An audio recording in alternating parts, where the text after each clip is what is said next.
Guten Tag, meine Freundinnen. Ich freue mich, euch wiederzusehen. Ihr habt mir gefehlt. Riechst du nicht die Kuhfladen? Endlich lebe ich wieder. Was erzählen wir Ihnen über die Reise? Lass mal, ich mach das schon. Schön politisch korrekt. Aber ja, doch, selbstverständlich. Alors, à cause du succès du film, évidemment, tous les gens nous réclamaient une suite. Comme c'est une comédie de personnages, on pouvait très bien refaire une histoire. Mais j'ai mis beaucoup de temps en fait à l'écrire parce que je voulais vraiment faire une nouvelle histoire avec une nouvelle thématique. Et en fait, c'est venu de témoignages de gens, notamment beaucoup de gens des minorités qui se plaignaient qu'en France on peut pas réussir, il y a plein d'embûches et qui voulaient partir ailleurs. Donc je trouvais que ça faisait écho à la situation actuelle. Je trouve que c'est une bonne thématique et puis ça me permettait de boucler la boucle parce que dans le premier film, Claude Verneuil aurait été très content que ses gendres quittent la France. Et là, en fait, il va tout faire pour les retenir. Donc je trouvais ça à la fois ironique et puis très actuel. Es gibt nichts Besseres als unser wunderschönes Land, das süße Leben zu genießen. Offen gestanden, haben Odile und ich entschieden, dass wir nach Israel gehen. Schau und ich, wir gehen nach China. Und wir nach Algerien. Lieber Himmel, wir gehen nach Bombay. Warum ausgerechnet Bombay? Ich mache Karriere in Bollywood.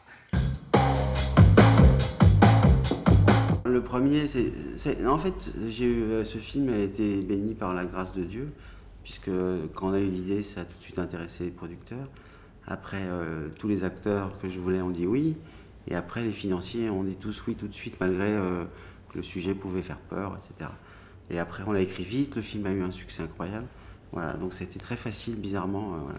Pour le deuxième, c'était encore plus facile, puisque comme le film a eu un succès mondial, tout le monde voulait le faire. Le plus dur, en fait, c'est d'écrire un bon scénario.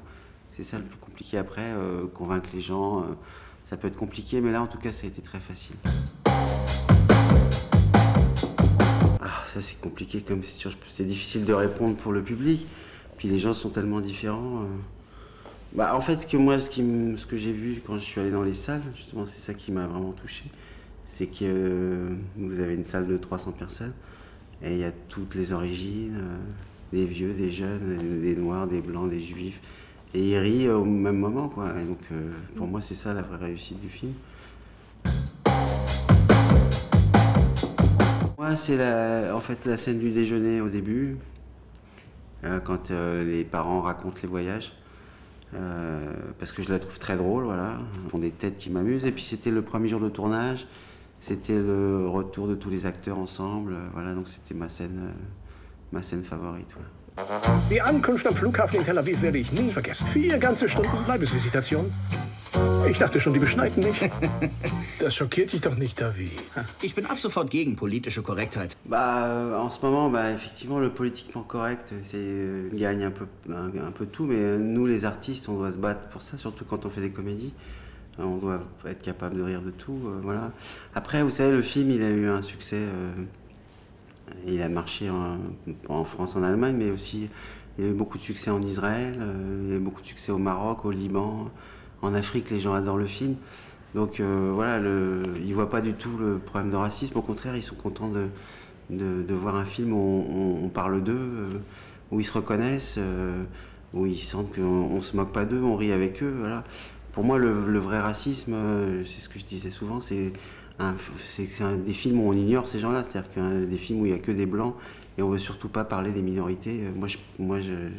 J'en parle parce que aussi c'est un sujet que je connais bien. Je viens d'une famille catholique bourgeoise. J'ai 4 frères, il y a eu des mariages mixtes dans ma famille. Moi-même, je suis marié à une femme noire musulmane. Donc c'est un sujet que je connais bien et justement, il faut en parler, il faut rire de ça. C'est la meilleure chose pour lutter contre le racisme. Le pire, c'est d'ignorer justement les minorités pour moi. En fait, c'est compliqué parce que, je veux dire, quand vous avez un personnage de comédie, vous êtes obligé d'être un peu dans la caricature, dans le cliché pour faire rire. Après, moi, je prends l'exemple de... pour moi, le pire personnage, c'est celui qui est joué par Christian Clavier, Claude Verneuil. C'est lui qui est le plus de clichés, le plus stéréotype du français de base. Et donc, à partir de là, je veux dire, je pense qu'il faut que je traite tous les personnages de la même façon. À chaque personnage que je traite, il faut que le gars soit drôle et qu'il ait beaucoup de défauts. En fait, c'est ça qui fait rire les gens, c'est les défauts des personnages dans les comédies. Le meilleur exemple, c'était Louis de Funès. Je crois qu'il est très populaire en Allemagne aussi. Louis de Funès, vous connaissez? Voilà, Louis de Funès, il a fait toute sa carrière en jouant des personnages horribles, méchants, racistes, radins, misogynes. Voilà, et les gens l'adorent. Voilà. Donc, faut pas avoir peur de ça. Au contraire, quand les gens vont voir une comédie, ils ont besoin de rire et ils ont besoin que les personnages soient pires que dans la vie, quoi. Rashid! Wenn du ein echter Franzose sein willst, musst du es zerkratzen. Pressen, pressen, kommen Sie, pressen! Er ist schwarz. Der ist wirklich ganz besonders. Hä? Ich meine...